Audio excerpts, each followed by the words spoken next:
attending school for electronics, but never finishing. He passed away in 2011 at the age of 70 when he was just starting to be recognized by the gaming industry for his trailblazing work.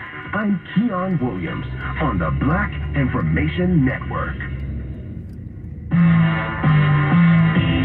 Black news impacting your town, Your world, your voice. Bay Area, BIN 910. I'm Mike Island. And I'm Nicole Deal on your home for 24/7 News, the Black Information Network. Here are your top stories. The young black gunman who killed 2 people at a St. Louis, Missouri high school recently bought his rifle legally from a private seller. An investigation continues following the deadly shooting of a 7-year-old boy in Chicago's Humboldt Park. And the Department of Justice reportedly will not go after charges against 2 former South Carolina deputies in the death of African-American Jamal Sutherland. According to CNN, the 31-year-old died in January 2021 after he was forcibly extracted from his cell at the Sheriff Al Cannon Detention Center in Charleston County. He was jailed due to an incident at a behavioral health center for a misdemeanor offense of simple assault on a nurse staff member. Sutherland was receiving mental health treatment at the time. The 2 deputies were fired in May 2021. A deputy with the Philadelphia Sheriff's Office is being charged for trafficking and selling guns. 29-year-old Samir Ahmad was taken into custody on October 19th by federal agents. Court documents say 2 of the firearms Ahmad sold to an FBI informant on October 13th are believed to have been used in a deadly ambush shooting after a football scrimmage at Roxborough High School in North Philadelphia 2 weeks earlier. The court filings did not provide further information as to how the deputy received the guns traced back to the shooting, and Philadelphia police have not released his name as a suspect. Ahmad was hired by the Philadelphia Sheriff's Office in February of 2018.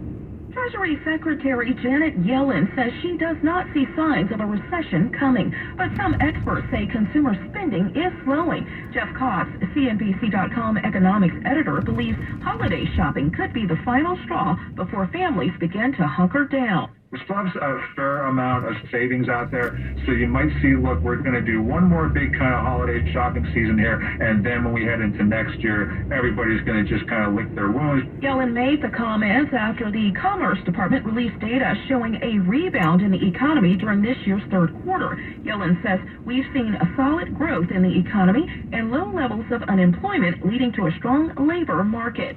However, over half of economists believe a recession could occur in the next year due to hiked inflation rates. An African-American art exhibit continues at the Bedford Gallery through December 18th in Walnut Creek, California. The Harmon and Harriet Kelly Collection of African-American Art Works on Paper exhibit celebrates 54 artists and their significant contribution to art and culture. The work spans the 20th and early 21st centuries. There are drawings, watercolors, color screen prints, and many more that chronicles the lives of Black Americans. Hours of operation and other information can be viewed online, and ticket purchases can be made as well at bedfordgallery.com. I'm Mike Island, along with Nicole Deal, on your home for 24/7 News, the Black Information Network. if 100,000 BIN listeners were able to advance their careers or succeed in a new one, it would be one step towards building a better future for all of us. To learn more about the 100,000 Careers Initiative, visit careerbuilder.com/BIN. The power of information. Keeping you up to date on the Black Information Network. The Bay Area's BIN 910. Your money on the Black Information Network. If you've applied for student loan forgiveness, President Biden is predicting that student loan forgiveness checks will go out within the next 2 weeks. He made the comments last Thursday during an interview with News Nation.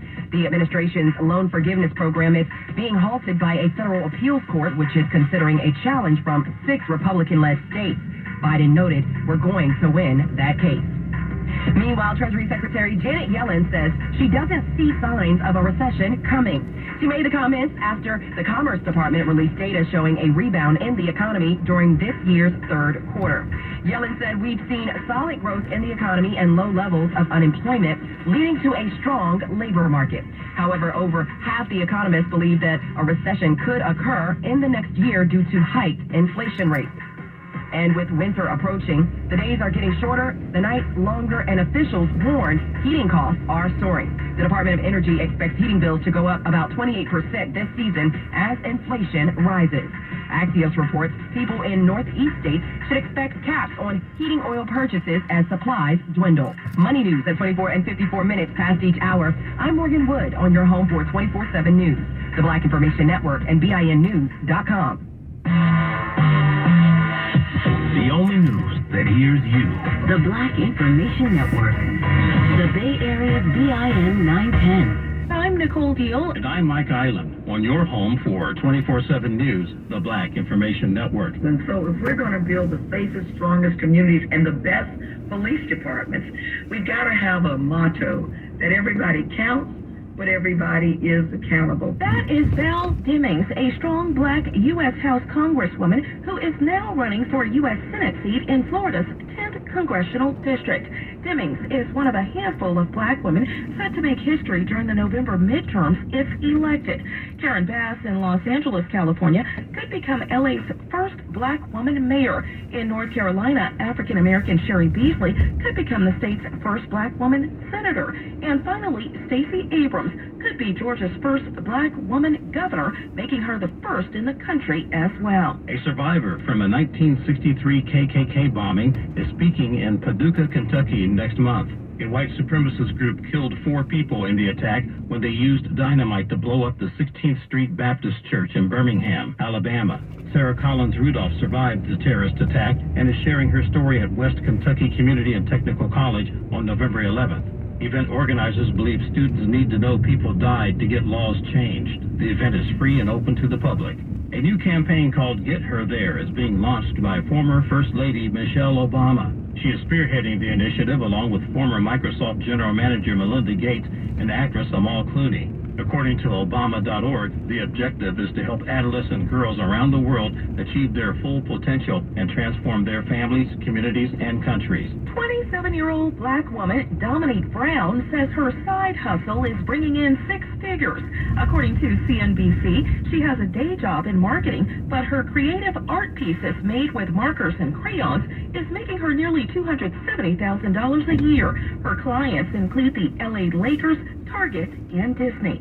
For more on these stories and international, national, state, and local news affecting the black community, listen to the Black Information Network on the iHeartRadio app or log on to BINnews.com. I'm Nicole Deal, along with Mike Island, on your home for 24/7 News, the Black Information Network. Now here's John Marshall with your Washington Roundup. Both Democrats and Republicans are feeling the midterm pressure as they make their final pitches to voters.